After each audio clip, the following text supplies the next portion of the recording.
പ്രിയപ്പെട്ടവരെ, നമ്മുടെ ചാനലിലെ സ്കോളർഷിപ്പുമായി ബന്ധപ്പെട്ട ആദ്യ വീഡിയോയിലേക്ക് എല്ലാവർക്കും സ്വാഗതം. ഈ വീഡിയോയിലൂടെ ഇന്ന് നിങ്ങളുമായി പങ്കുവയ്ക്കുവാൻ ആഗ്രഹിക്കുന്ന ഗ്രാന്റ് സ്കോളർഷിപ്പിനെ കുറിച്ചുള്ള വിവരങ്ങളാണ്.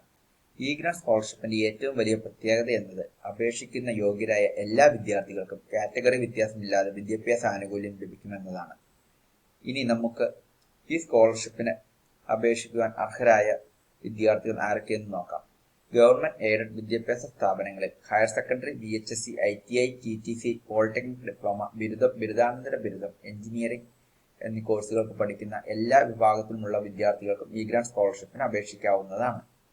മേൽപ്പറഞ്ഞ കോഴ്സുകൾക്ക് സ്വാശ്രയ സ്ഥാപനങ്ങളിൽ പഠിക്കുന്ന വിദ്യാർത്ഥികളിൽ SC, ST, OEC, OBCH വിഭാഗങ്ങളിൽ ഉൾപ്പെട്ട വിദ്യാർത്ഥികൾക്ക് മാത്രമേ ഗ്രാന്റ് സ്കോളർഷിപ്പിന് അപേക്ഷിക്കുവാൻ അർഹതയുള്ളൂ.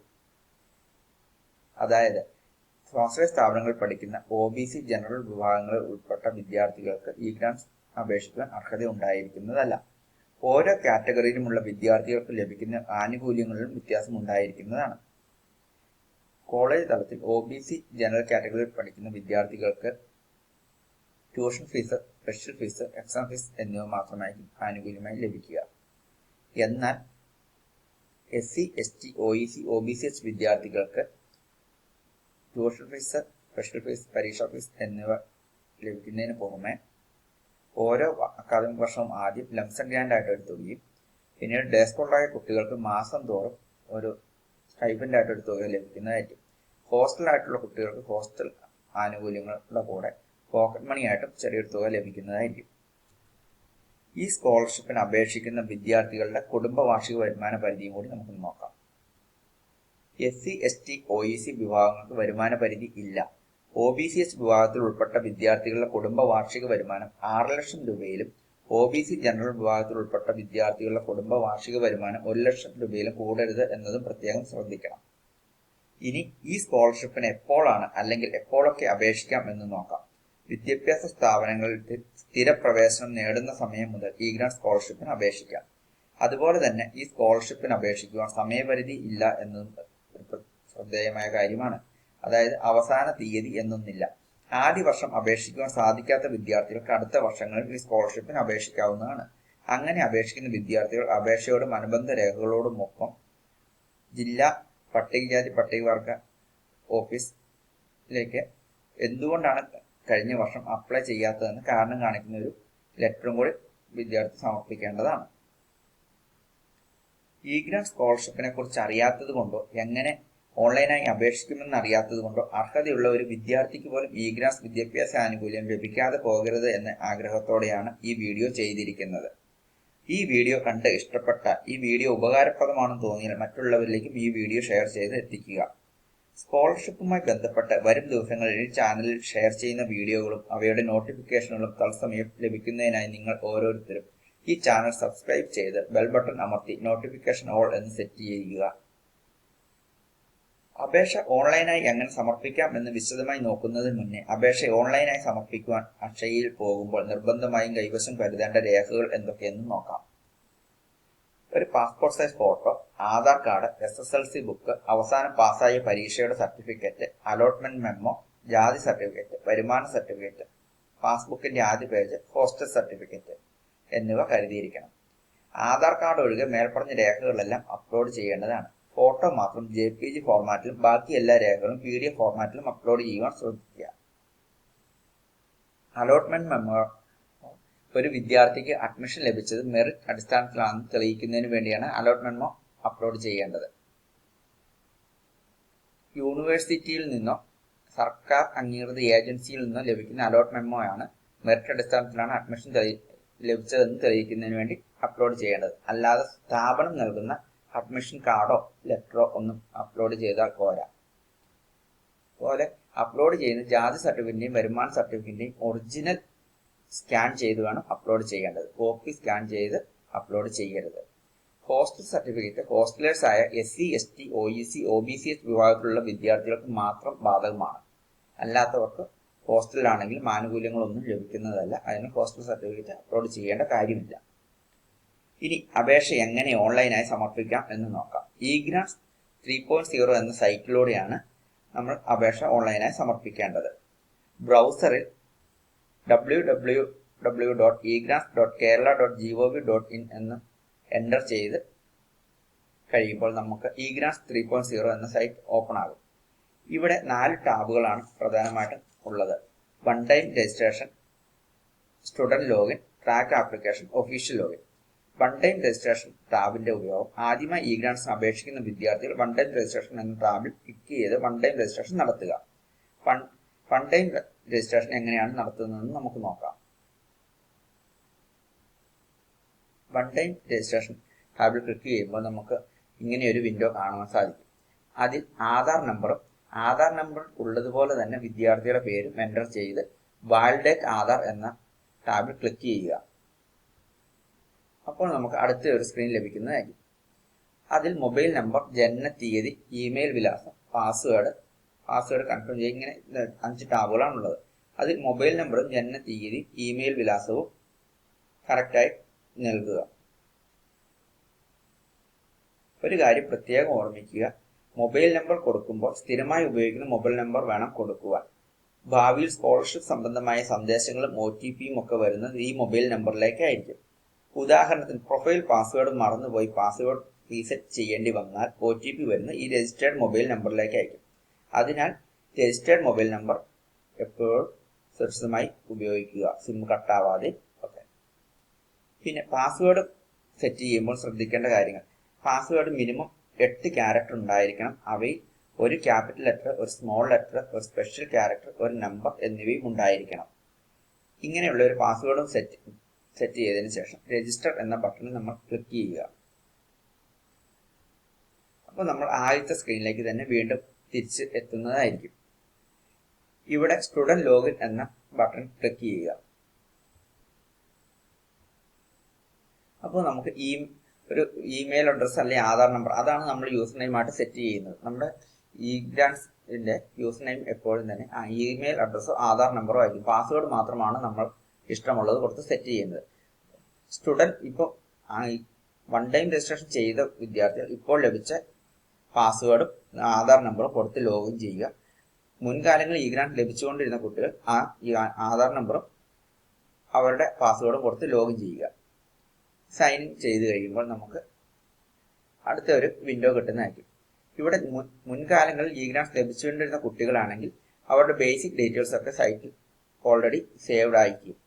അങ്ങനെയുള്ളവർ അവരുടെ അഡീഷണൽ ക്വാളിഫിക്കേഷൻ മാത്രം വീണ്ടും ആഡ് ചെയ്യുക. ആഡ് ക്വാളിഫിക്കേഷൻ എന്ന ടാബിൽ ക്ലിക്ക് ചെയ്ത് ചെയ്യുക. പിന്നീട് ബാങ്ക് അക്കൗണ്ട് നമ്പർ അങ്ങനെ എന്തെങ്കിലും മാറ്റം ഉണ്ടെങ്കിൽ മാറ്റമുള്ളത് മാത്രം ആഡ് ചെയ്യുക. വരുമാന സർട്ടിഫിക്കറ്റ് അങ്ങനെയുള്ള കാര്യങ്ങൾ എന്തെങ്കിലും മാറ്റങ്ങളുള്ളത് മാത്രം പുതുതായിട്ട് ചെയ്യുക. എന്നാൽ പുതുതായി രജിസ്റ്റർ ചെയ്ത കുട്ടികൾ എല്ലാ ഫീൽഡും ഫില്ല് ചെയ്യേണ്ടതാണ് കറക്റ്റായിട്ട്. അപ്പോൾ ഇതിലൂടെയാണ് നമ്മൾ പ്രൊഫൈലിലേക്ക് അടിസ്ഥാന വിവരങ്ങൾ എൻ്റർ ചെയ്യുന്നത്. ഇത് 5 ഘട്ടങ്ങളിലായിട്ടാണ് ചെയ്ത് പൂർത്തീകരിക്കുന്നത്. 1 basic details, step 2 other details, step 3 bank details, step 4 upload details, step 5 institution details. ഇനി നമുക്ക് ഓരോ ഘട്ടങ്ങളും വിശദമായി നോക്കാം.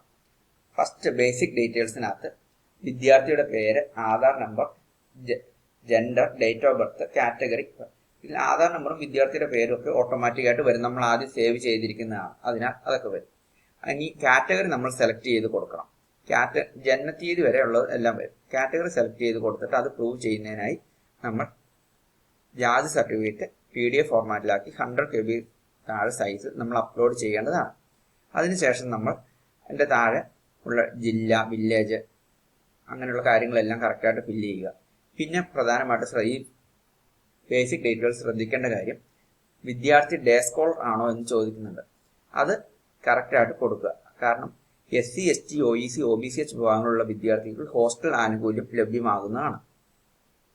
അങ്ങനെ ഈ ഹോസ്റ്റലിൽ താമസിക്കുന്ന ഒരു SC, ST, OEC വിഭാഗത്തിൽപ്പെട്ട വിദ്യാർത്ഥി ആരെങ്കിലും ഡേ സ്കോളർ എന്ന് ടിക്ക് ചെയ്ത് കൊടുത്തു കഴിഞ്ഞാൽ അവർക്ക് ഡേ സ്കോളറിന് കിട്ടുന്ന സ്റ്റൈപ്പൻഡ് മാത്രമേ ലഭിക്കുകയുള്ളൂ, അല്ലാതെ ഹോസ്റ്റൽ ആനുകൂല്യം ലഭിക്കാതെ വരും. അതിനാൽ ഡേ സ്കോളർ ആണോ അല്ലയോ എന്നുള്ളത് വ്യക്തമായി കൊടുക്കുക. ഹോസ്റ്റൽ ആണെങ്കിൽ ഹോസ്റ്റൽ സർട്ടിഫിക്കറ്റ് നിർബന്ധമായും അപ്ലോഡ് ചെയ്യുക. ഡേ സ്കോളർ ആണെങ്കിലും അവർ വീടും ഇൻസ്റ്റിറ്റ്യൂഷനും തമ്മിലുള്ള അകലവും വ്യക്തമായി കാണിക്കുക. 8 കിലോമീറ്റർ കൂടുതലാണോ കുറവാണോ, കാരണം അതിനൊക്കെ അനുസരിച്ച് സ്റ്റൈപ്പൻഡിൽ വ്യത്യാസങ്ങളുണ്ട്. ഇത് ഡേ സ്കോളർ ആണെന്ന് സെലക്ട് ചെയ്തതിനു ശേഷം പെർമനന്റ് അഡ്രസ്സ് കൊടുക്കുക, പ്രസന്റ് അഡ്രസ്സ് കൊടുക്കുക. ഇതെല്ലാം കഴിഞ്ഞതിന് ശേഷം നെക്സ്റ്റ് എന്ന് കാണുന്ന ഈ ടാബിൽ ക്ലിക്ക് ചെയ്യുക. അപ്പോൾ നമുക്ക് അടുത്ത ഘട്ടത്തിലേക്ക് കിടക്കാം. Other details. അതിനകത്ത് അച്ഛൻ്റെ പേര്, കാറ്റഗറി, കാസ്റ്റ്, ഓക്കുപേഷൻ, ഇവ കാര്യങ്ങളെല്ലാം കൊടുത്തതിന് ശേഷം അതിനകത്ത് ഇൻകവും എൻ്റർ ചെയ്യാനുണ്ട്. നമ്മളുടെ വാർഷിക വരുമാനം, കുടുംബത്തിന്റെ വാർഷിക വരുമാനം എത്രയാണെന്നുള്ളത് എൻ്റർ ചെയ്യുക വിദ്യാർത്ഥി. അത് കഴിഞ്ഞ് അത് തെളിയിക്കുന്നതിനായി വരുമാന സർട്ടിഫിക്കറ്റ് PDF ഫോർമാറ്റിൽ അപ്ലോഡ് ചെയ്യേണ്ടതാണ്. ഇവിടെ ഇമെയിൽ അഡ്രസ്സും മൊബൈൽ നമ്പറും കൊടുക്കാനുണ്ട്. അത് കൊടുത്തതിന് ശേഷം നെക്സ്റ്റ് എന്ന ബട്ടണിൽ ക്ലിക്ക് ചെയ്യുമ്പോൾ നമ്മൾ അടുത്ത ഘട്ടത്തിലേക്ക് കിടക്കുകയാണ്. അതായത് ബാങ്ക് ഡീറ്റെയിൽസ്. ഇത് വളരെ ശ്രദ്ധാപൂർവം കൈകാര്യം ചെയ്യേണ്ട ഒരു ഫീൽഡാണ്. അത് bank name, bank district, branch name ഒക്കെ കൊടുക്കുക. അക്കൗണ്ട് നമ്പറും IFSC കോഡും തെറ്റില്ലാതെ കറക്റ്റ് ആയിട്ട് കൊടുക്കുക. വ്യക്തമായിട്ട് നോക്കുക തെറ്റിയിട്ടുണ്ടോ എന്ന്. കാരണം ഈ കുട്ടികളുടെ സ്റ്റൈപ്പൻഡ് വരുന്നത് ഈ ബാങ്ക് അക്കൗണ്ടുകളിലേക്ക് നേരിട്ടാണ്. അതിനാൽ അക്കൗണ്ട് നമ്പർ തെറ്റിക്കഴിഞ്ഞാൽ അവർക്ക് സ്റ്റൈപ്പൻഡ് ലഭിക്കാതെ പോകുന്നതാണ്. അതിനാൽ ഇത് ശ്രദ്ധയോടുകൂടി ചെയ്യുക. അതിനുശേഷം അപ്ഡേറ്റ് ബാങ്ക് ഡീറ്റെയിൽസ് എന്ന ഈ ടാബിൽ ക്ലിക്ക് ചെയ്യുമ്പോൾ നമ്മൾ അടുത്ത ഘട്ടത്തിലേക്ക് കിടക്കും. Upload attachments. ഈ ഫീൽഡിലാണ് നമ്മൾ നമ്മുടെ ഫോട്ടോ അപ്ലോഡ് ചെയ്യണം. JPG ഫോർമാറ്റിൽ അപ്ലോഡ് ചെയ്യുക. പിന്നെ പാസ്ബുക്കിന്റെ കോപ്പി PDF ഫോർമാറ്റിൽ അപ്ലോഡ് ചെയ്യുക. പാസ്ബുക്കിന്റെ കോപ്പി സ്കാൻ ചെയ്ത് അപ്ലോഡ് ചെയ്യുമ്പോൾ ഒരു കാര്യം പ്രത്യേകം ശ്രദ്ധിക്കുക. അക്കൗണ്ട് നമ്പറും IFSC കോഡും വ്യക്തമായി കാണുവാൻ സാധിക്കുന്നുണ്ടോ എന്ന് ശ്രദ്ധിച്ചതിന് ശേഷം മാത്രം അപ്ലോഡ് ചെയ്യുക. ഇനി നമുക്ക് അവശേഷിക്കുന്ന ഒരു ഫീൽഡ് എന്ന് പറയുന്നത് ഇൻസ്റ്റിറ്റ്യൂഷൻ ഡീറ്റെയിൽസ് ആണ്. അതിനകത്ത് നമ്മൾ നമ്മുടെ വിദ്യാർത്ഥിയുടെ പ്രസന്റ് ഡീറ്റെയിൽ ആണ് പറയുന്നത്. ഓൺഗോയിങ് സ്റ്റുഡന്റ് ആണോ, കോഴ്സ് കംപ്ലീറ്റഡ് സ്റ്റുഡന്റ് ആണോ എന്ന് ചോദിക്കുന്നുണ്ട്. അതിൽ ഓൺഗോയിങ് സ്റ്റുഡന്റിനും കോഴ്സ് കംപ്ലീറ്റഡ് സ്റ്റുഡന്റിനും കിട്ടുന്ന സ്കോളർഷിപ്പുകൾ തമ്മിൽ വ്യത്യാസങ്ങളുണ്ട്. അപ്പോൾ നമ്മൾ ഇവിടെ ഓൺഗോയിങ് സ്റ്റുഡന്റ് എന്നത് ക്ലിക്ക് ചെയ്യുക. എന്നിട്ട് സേവ് ചെയ്യുക. സേവ് ബട്ടൺ പ്രസ് ചെയ്ത് കഴിയുമ്പോൾ നമുക്ക് ഇൻസ്റ്റിറ്റ്യൂഷൻ ഡീറ്റെയിൽസ് സബ്മിറ്റ് ചെയ്യാൻ വരും. ഇവിടെ നമ്മൾ ഇൻസ്റ്റിറ്റ്യൂഷൻ ഡീറ്റെയിൽസ് എല്ലാം സബ്മിറ്റ് ചെയ്യുക. അത് കഴിഞ്ഞ് എല്ലാ ഇൻസ്റ്റിറ്റ്യൂഷൻ ഡീറ്റെയിൽസ്, കോഴ്സ്, ഇത് എന്തിനാണ് പഠിക്കുന്നത്, ഇതൊക്കെ കാര്യങ്ങളെല്ലാം വ്യക്തമായി കൊടുത്തതിന് ശേഷം നമ്മൾ ഇതിനകത്ത് ആഡ് ക്വാളിഫിക്കേഷൻ എന്ന് പറഞ്ഞൊരു ടാബ് ഉണ്ട്. അപ്പോൾ ഈ 5 ഫീൽഡുകൾ നമ്മൾ ചെയ്ത് തീരുന്നതോടുകൂടി നമ്മൾ ഒരു വിദ്യാർത്ഥിയെ സംബന്ധിച്ച പ്രാഥമിക കാര്യം, അടിസ്ഥാന വിവരങ്ങളെല്ലാം രേഖപ്പെടുത്തി കഴിഞ്ഞു. ഇനി നമുക്ക് ആ വിദ്യാർത്ഥിയുടെ ക്വാളിഫിക്കേഷൻസ് ആണ് അപ്ലോഡ് ചെയ്യേണ്ടത്. ക്വാളിഫിക്കേഷൻസ് അപ്ലോഡ് ചെയ്ത് കഴിയുമ്പോഴാണ് നമുക്ക് ഏതൊക്കെ സ്കോളർഷിപ്പിന് അപേക്ഷിക്കാൻ അർഹതയുണ്ട് എന്ന് അറിയുന്നത്. അപ്പോൾ നമ്മൾ ഇനി ക്വാളിഫിക്കേഷൻ ആഡ് ചെയ്യാം. ആ ക്വാളിഫിക്കേഷൻസ് ആഡ് ചെയ്യുന്നതിനായി ആഡ് ക്വാളിഫിക്കേഷൻ എന്ന ടാബിൽ ക്ലിക്ക് ചെയ്യുക. അപ്പോൾ നമുക്ക് ക്വാളിഫിക്കേഷൻ ഏതാണ് ഇപ്പോൾ ക്വാളിഫൈഡ് ആയത് എന്നുള്ള കോഴ്സ് സെലക്ട് ചെയ്യാം. അതിൻ്റെ പഠനശാഖ, പരീക്ഷ രജിസ്റ്റർ നമ്പർ, എവിടെയാണ് പഠിച്ചതെന്നുള്ളത്, ഏത് യൂണിവേഴ്സിറ്റിയുടെ കീഴിലായിരുന്നു, എത്ര % മാർക്ക് ലഭിച്ചു, ജയിച്ച മാസം, വർഷം, ഇതെല്ലാം അവിടെ കറക്റ്റായിട്ട് രേഖപ്പെടുത്തുക. ഇവയെല്ലാം തെളിയിക്കുന്നതിനായി നമ്മുടെ സർട്ടിഫിക്കറ്റിന്റെ കോപ്പി PDF ഫോർമാറ്റിൽ അപ്ലോഡ് ചെയ്യുക. അതിനുശേഷം ആഡ് ക്വാളിഫിക്കേഷൻ എന്ന് കാണുന്ന ഈ ടാബിൽ ക്ലിക്ക് ചെയ്ത് ഈ ഡീറ്റെയിൽസ് എല്ലാം അപ്ലോഡ് ചെയ്യേണ്ടതാകുന്നു.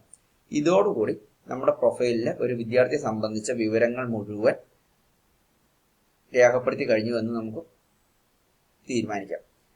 അതിനുശേഷം നമ്മൾ അപ്ലൈ ഫോർ സ്കോളർഷിപ്പ് എന്നുള്ള ടാബ് ക്ലിക്ക് ചെയ്യുമ്പോൾ നമുക്ക് ഏതൊക്കെ സ്കോളർഷിപ്പിന് അപേക്ഷിക്കാൻ യോഗ്യതയുണ്ടോ ആ സ്കോളർഷിപ്പുകളെല്ലാം ലിസ്റ്റ് ചെയ്യുന്നതായിരിക്കും. അതിൽ നിന്ന് നമുക്ക് യോഗ്യതയുള്ള സ്കോളർഷിപ്പുകൾ മാത്രം അപേക്ഷിക്കുക. എടുത്തതിന് ശേഷം ഈ അപേക്ഷ ഓൺലൈനിൽ സമർപ്പിച്ചതിന് ശേഷം ഇതിനകത്ത് പ്രിന്റ് ആപ്ലിക്കേഷൻ എന്നുള്ള ടാബ് കാണാം.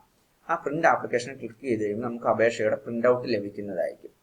അപേക്ഷയുടെ പ്രിന്റ് ഔട്ട് എടുത്ത് നമ്മൾ വിദ്യാർത്ഥിയുടെ ഒപ്പും വിദ്യാർത്ഥിയുടെ രക്ഷിതാവിന്റെ ഒപ്പും ഇട്ടതിന് ശേഷം അതിന്റെ കൂടെ ആവശ്യമായ അനുബന്ധ രേഖകൾ സഹിതം കോളേജ് ഓഫീസിൽ സമർപ്പിക്കേണ്ടതാണ്. എന്തൊക്കെയാണ് ആവശ്യമായ അനുബന്ധ രേഖകൾ എന്ന് കൂടി നമുക്ക് നോക്കാം. ആധാർ കാർഡ്, SSLC ബുക്ക്, അവസാനം പാസ്സായ പരീക്ഷയുടെ സർട്ടിഫിക്കറ്റ്, അലോട്ട്മെന്റ് മെമ്മോ, ജാതി സർട്ടിഫിക്കറ്റ്, വരുമാന സർട്ടിഫിക്കറ്റ്, പാസ്ബുക്കിന്റെ ആദ്യ പേജ്, ഹോസ്റ്റൽ സർട്ടിഫിക്കറ്റ് എന്നിവ സബ്മിറ്റ് ചെയ്യുക. ഹോസ്റ്റലേഴ്സ് ആയ SC/ST വിദ്യാർത്ഥി, SC/ST, OEC, OBC വിദ്യാർത്ഥികൾ മാത്രം ഹോസ്റ്റൽ സർട്ടിഫിക്കറ്റ് അപ്ലോഡ് ചെയ്താൽ മതി. ഇങ്ങനെ അപേക്ഷയും ആവശ്യമായ അനുബന്ധ രേഖകളും ഓഫീസിൽ സമർപ്പിക്കുന്നതോടെ വിദ്യാർത്ഥിയുടെ ഭാഗത്തുനിന്ന് ചെയ്യേണ്ട കാര്യങ്ങൾ 100% ചെയ്തു എന്ന് ഉറപ്പിക്കാം. ഇനി ഈ അപേക്ഷയ്ക്ക് പട്ടികവർഗ വികസന ഓഫീസിൽ നിന്ന് അപ്രൂവൽ വാങ്ങുന്നത് ഉൾപ്പെടെയുള്ള കാര്യങ്ങൾ കോളേജ് ഓഫീസിന്റെ ഉത്തരവാദിത്തമാണ്. ഗ്രാന്റ് സ്കോളർഷിപ്പിന്റെ റിന്യൂവലിനായി വിദ്യാർത്ഥി ഒന്നും ചെയ്യേണ്ടതില്ല. റിന്യൂവലും കോളേജ് ഓഫീസിൽ നിന്ന് ചെയ്യുന്നതായിരിക്കും. ഈ വീഡിയോ ഇഷ്ടപ്പെട്ടാൽ ഉപകാരപ്രദമാണെന്ന് തോന്നുന്നുവെങ്കിൽ മറ്റുള്ളവരിലേക്കും ഷെയർ ചെയ്ത് എത്തിക്കുക. നന്ദി, നമസ്കാരം.